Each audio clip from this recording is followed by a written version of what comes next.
So now I want to introduce one of our newest grant recipients. His organization is actually helping people in some of their most desperate and hopeless times. He tells his story a lot better than I could.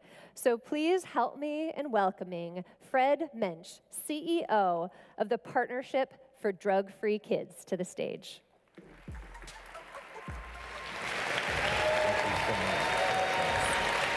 Thank you, everybody. Thank you so much. Wow. Hearing that makes me want to work for Twilio. I feel like I'm not doing enough at the partnership. Whoa, that is so impressive. I want to reiterate something Aaron said. What you do drives what we do. When you innovate, we can reach more families. Many of you know we have an addiction crisis in this country. People are dying.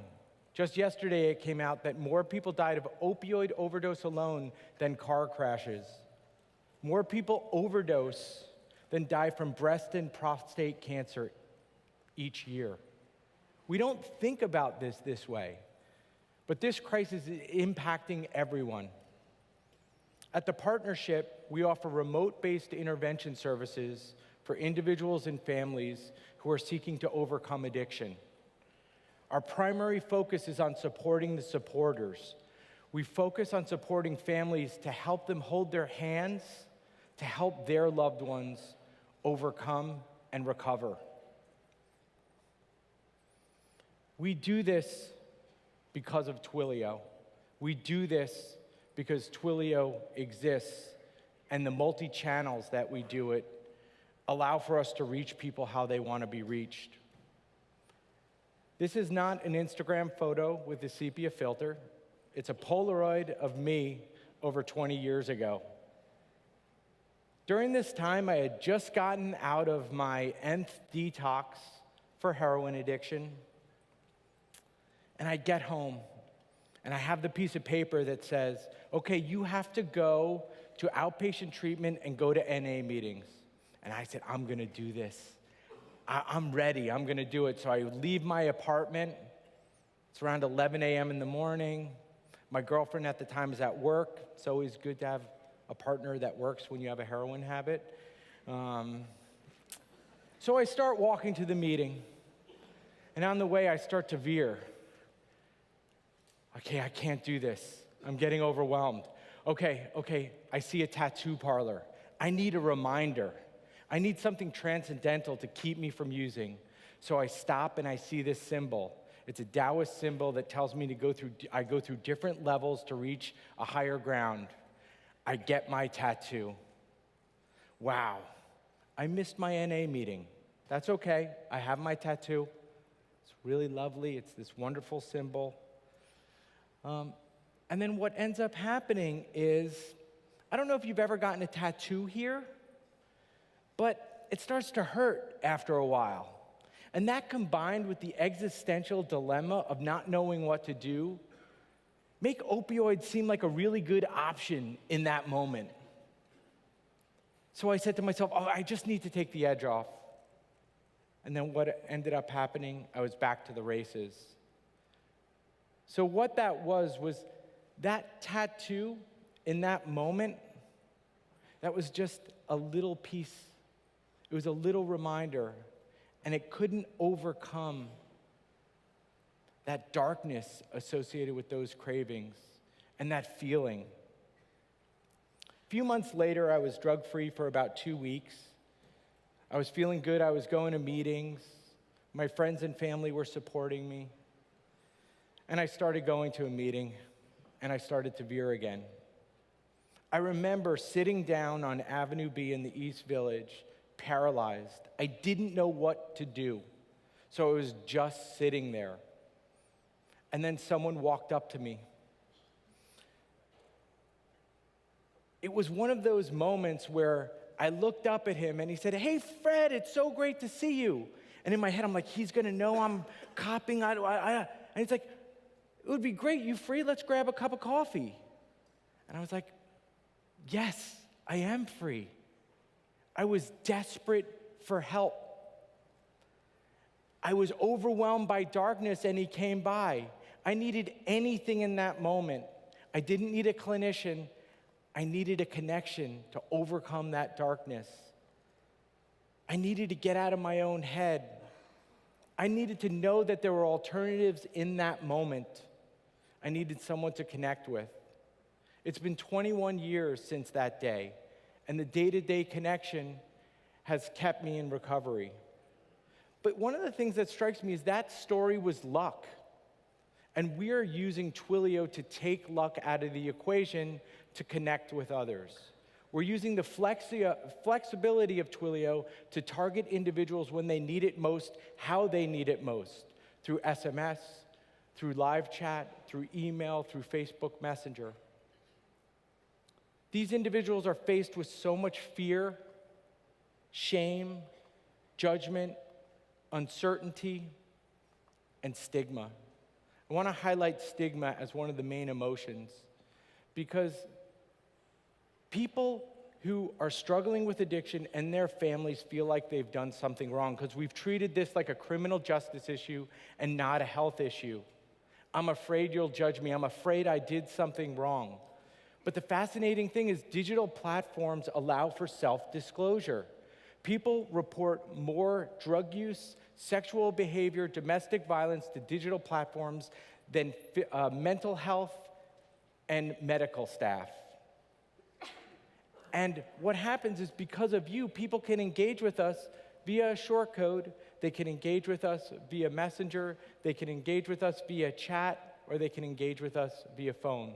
We meet them where they are in that moment, regardless of their financial situation, regardless of their location, regardless of whether they speak English or Spanish, regardless of whether it's about vaping, marijuana, opioids, cocaine. The stepped model of engagement through Twilio's services allows us to connect with people the way they most feel comfortable connecting. In the addiction world, it takes people 7 years to overcome a problem, and that's after those 7 years are after they recognize a problem exists. And that doesn't count all the people that die along the way. We open the door slowly so that people can connect at their own pace so we can reduce that resistance. A mother recently reached out to us. We sent her a list of our services via email. She didn't want to talk to anybody, so she signed up for our Help and Hope program. It's an automated messaging services where she filled out an assessment and received tailored messages. Her son is an IV drug user who's not motivated to seek help, hanging around with drug-using peers, and is at risk for overdose. So we started to send her messages. We sent her messages on how to use Narcan, naloxone, in case of an overdose.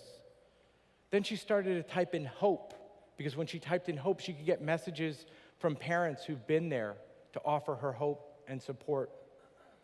She got those messages. She just didn't feel like speaking with a real person. But if she did, all she had to do was type in chat.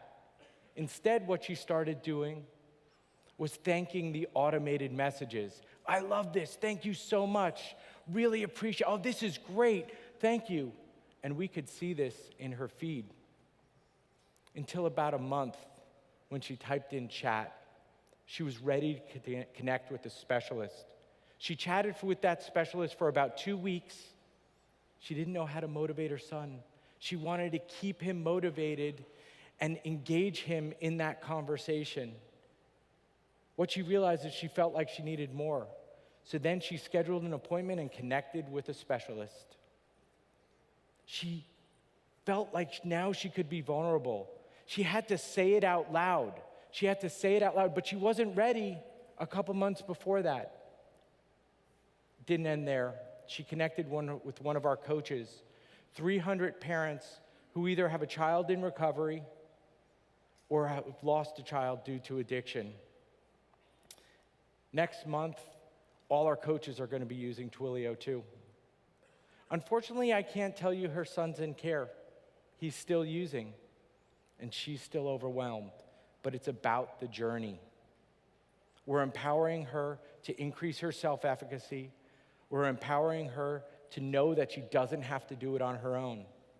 We're supporting her how she needs to be supported. She's still getting all those automated messages. She's speaking with a specialist, and she's speaking with a coach. That's what she needs. We're giving her bite-sized chunks of information and the support she needs when she needs to talk to somebody. Because of Twilio, though, we can connect those communication streams. The specialists can see those responses to automated messages. They can see the back and forth, and we can start to use analytics to predict where she might go. What Twilio's doing is allowing us to connect the dots. We can understand that narrative over time. Unlike others, we're not a crisis line. But before Twilio, before we integrated Twilio, only 2% of our customers, I'm calling them customers, our clients' customers, were repeat after that first interaction. Now it's 25% and growing fast. Since we've integrated Twilio, our helpline traffic has increased 300%. And the fascinating thing about it is we're getting about the same number of phone calls. Those increases are in SMS, chat, email, and Facebook Messenger. It allows us to open the door to however people want to come in. They don't need an app. Aside from diagnostics, I can tell you as someone who's been in this field for 15 years, apps don't work to change behavior. They don't work. People don't need money to connect. Because of your support, we're able to build our infrastructure to serve people because we do it for 100% free. They need to see one thing, that there's hope and support on this journey. Us knowing what you do gives us hope and it allows us to think big. I'm headed to New Zealand next month to talk about integrating our services over there. We know that if we can scale to other countries, they can use that support that we're and our learnings, and they can connect with individuals locally. Twilio allows us to level up, and we're not going to stop until the whole world is supported. We've learned, though, that tech is only a way to engage and hold the hand of somebody for so long. At some point, people are going to let go, and that's a good thing, because once they let go, that means that they're connected in their community. And that's the ultimate goal, to connect people to the people that are closest to them. So I'm going to ask something of you all, because you don't need tech to connect. If someone you know is struggling, reach out to them and say, hey, if you ever want to chat about X or Y, I'm here. They might tell you to bleep off. They might say thank you. Probably, they won't say anything. But you know what? They'll know. They'll know that someone reached out to them. And when they're feeling like they're ready to reach out, they will reach out to you. I can tell you the only times in my life that I regret reaching out is never. I only regret the times I haven't reached out. And you don't need to fix it. I know that's hard for the engineers in the room to hear, probably, that you don't need to fix it. But fixing it means being there for someone and letting them know they're not alone and you're here to support them, that their support surrounds them. I want to thank you because we know that Twilio supports us. We know that when we need help to scale, when we need help to reach more people, Twilio's there. And I thank you so much for all the work you do. Thank you very much. Thank you. Thank you, Fred. Thank you, Jack. Let's hear it. Thank you so much.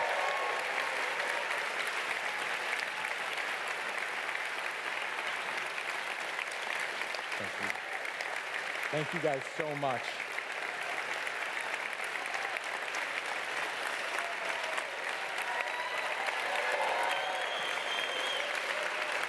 Crazy. Thank you, Fred. The impact you're having is As you can tell, it's having an impact on us. And we feel privileged to get to work with you in helping you achieve what you're achieving. Thank you, Jeff. We have a tradition at Twilio that if you're a doer, if you're a builder, you wear the red Twilio track jacket, and we want to give one to you today. Thank you so for what much. you've built that is so meaningful and so impressive. That's awesome. Give us an arm. All right. Wow. There you go. An honorary Twilion. I don't need to work here anymore. I feel honorary. Nice. Thank you so much. I know it might go in and out sometimes, but really, everything you do allows us to do what we do. And when I hear where you're going, and when I hear that you're making it easy for people to use the services, that's the barrier.